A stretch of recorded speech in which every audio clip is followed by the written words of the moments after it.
Hello বন্ধুরা, good afternoon সবাইকে। তো আমরা আসছি একটা বাগানে। গত বছর এখানে ভিডিও করছিলাম আমি।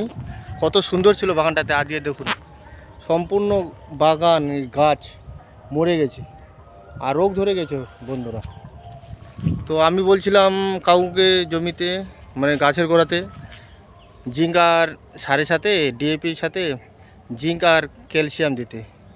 তো উনি জিঙ্ক আর ক্যালসিয়াম দিয়েছেন, কিন্তু গাছের চেহারা এখন মাটিও দিতে বলছিলাম। তো গাছের চেহারা দেখুন কি অবস্থা হয়ে গেছে। কাউ ভালো টাকায় বিক্রি করছে। এক একটা কলা গাছে মোটামুটি 300-350 টাকা করে বিক্রি করছে পার কলা গাছে। তো ভালোই হয়েছে খাঞ্জিগুলা। তো দেখুন কি অবস্থা। তো